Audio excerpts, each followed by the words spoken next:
അപ്പോൾ ഞാൻ നമ്മുടെ തീർന്ന പേസ്റ്റിൻ്റെ കവറാണ് എടുത്തിരിക്കുന്നത്. അത് നമുക്ക് കുറച്ച് ഗ്ലാസ്സിനകത്തോട്ട് ഞാൻ തോണ്ടി ഇട്ട് കൊടുത്തിട്ടുണ്ട്. ഇനി നമുക്ക് കുറച്ച് ചൂടുവെള്ളം ഒഴിച്ച് കൊടുക്കാം. അപ്പോൾ ചെറിയ ചൂടുവെള്ളം ഒഴിക്കുമ്പോഴത്തേന് നമുക്ക് ആ പേസ്റ്റ് നല്ല രീതിയിൽ അലിഞ്ഞ് കിട്ടും.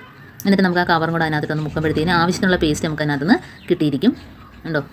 അപ്പോൾ ഇത് മാത്രം മതി. നല്ലൊരു ക്ലീനിങ് സൊല്യൂഷൻ തന്നെയാണ്. പ്രത്യേകിച്ച് നല്ലൊരു വ്യത്യാസം നമുക്ക് കാണാൻ പറ്റും. അപ്പം ഇനി നമുക്ക് അതൊന്ന് ഇളക്കി കൊടുത്തതിന് ശേഷം നമുക്കൊരു കുപ്പിയിലാക്കി കൊടുക്കാം. ആവശ്യത്തിനുള്ള പേസ്റ്റ് അതിൽ നിന്ന് കിട്ടിയിട്ടുണ്ട്. അപ്പോൾ നമ്മൾ പേസ്റ്റ് തീർന്നാൽ കവർ ഇതേപോലെ ആക്കിയെടുത്താൽ മതി. വെറുതെ കളയേണ്ട കാര്യമില്ല.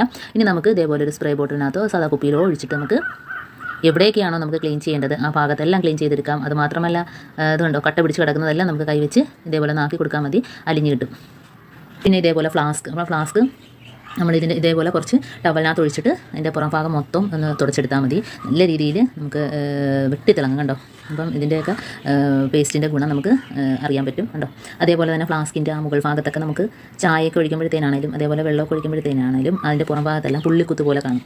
അപ്പം അതെല്ലാം നമുക്ക് ഈ ഒരു സൊല്യൂഷൻ വെച്ച് തന്നെ നമുക്ക് ക്ലീനാക്കി എടുക്കാം. കണ്ടോ? അതൊക്കെ നല്ല രീതിയിൽ തന്നെ വെളുത്ത് കിട്ടും. അതേപോലെ തന്നെ ഇനി നമുക്ക് ഫ്ലാസ്കിൽ ചായയൊക്കെ വെച്ചിട്ട് വെള്ളം ഒഴിക്കുമ്പോഴത്തേനും ഒരു സ്മെല്ലായിരിക്കും അല്ലേ?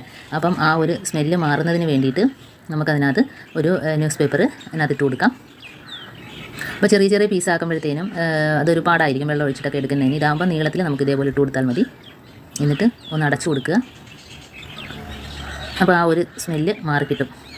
അതുപോലെ ഓരോന്നിട്ട് വെക്കുന്ന ഡപ്പകളുണ്ടല്ലോ, അതിൻ്റെ പുറം ഭാഗത്തൊക്കെ നമ്മൾ കൈ കൊണ്ട് പിടിച്ചതിൻ്റെ ആ അഴുക്കൊക്കെ ഉണ്ടെങ്കിൽ നമുക്ക് ഇതൊഴിച്ച് ടവലിനകത്തോ അതല്ലെങ്കിൽ ടിഷ്യൂ പേപ്പറിലോ ഇതൊഴിച്ചിട്ട് നമുക്ക് തുടച്ചെടുക്കാം. അപ്പോൾ അഴുക്കെല്ലാം നമ്മൾ തൊടുന്നതിന് മുമ്പ് തന്നെ അഴുക്കെല്ലാം പോയിട്ട് നല്ല രീതിയിൽ വെളുത്ത് കിട്ടും. ഇനി നമുക്ക് വെള്ളം കുടിക്കുന്ന കുപ്പി, അപ്പോൾ അതിനകത്ത് ഒരു ഇഴുക്കൽ കാണും, വെള്ളം സ്ഥിരം വിൽക്കുന്നതല്ലേ. അപ്പോൾ അതിനകത്ത് നമുക്ക് ഈ ഒരു സൊല്യൂഷൻ ഒഴിച്ചിട്ട് നല്ല രീതിയിൽ ഒന്ന് ഷേക്ക് ചെയ്ത് കൊടുക്കാം. അപ്പോൾ ആ ഉപ്പ് പൊടിയും ഇട്ടിട്ട് ഇത് ഒഴിച്ച് കൊടുക്കുമ്പോഴത്തേനും നല്ല രീതിയിൽ നമുക്ക് അതിനകത്തുള്ള ആ ഇഴുക്കലൊക്കെ മാറിയിട്ട് കുപ്പി ക്ലീനായിട്ട് കിട്ടും. കാരണം സ്ഥിരം വെള്ളം വയ്ക്കുന്ന കുപ്പി ആകുമ്പോഴത്തേനും കുറച്ച് ഉപ്പും കൂടി ഇട്ട് കൊടുക്കുന്നത് നല്ലതായിരിക്കും. എന്നിട്ട് നമുക്ക് കുപ്പി കഴുകി വൃത്തിയാക്കി എടുക്കാം. അപ്പോൾ ആ ഉപ്പും അതേപോലെ തന്നെ ഈ പേസ്റ്റിൻ്റെ വെള്ളം കൂടെ ആകുമ്പോഴത്തേനും അതിനകമൊക്കെ നല്ല രീതിയിൽ വെളുത്ത് കിട്ടുകയും ചെയ്യും. അതുമാത്രമല്ല നല്ലൊരു മണമായിരിക്കും കുപ്പി കഴിയുമ്പം. അതേപോലെ തന്നെ കുപ്പിയും ക്ലീനായിട്ട് കിട്ടിയിട്ടുണ്ട്. ഈ ഒരു സൊല്യൂഷനിൽ തന്നെ കുറച്ച് കോടാലിത്തൈലം ഒഴിച്ചു കൊടുക്കാം. ഒരു 3-4 തുള്ളി കോടാലിത്തൈലം മാത്രം മതി നമുക്ക് ഒഴിച്ചു കൊടുക്കാം.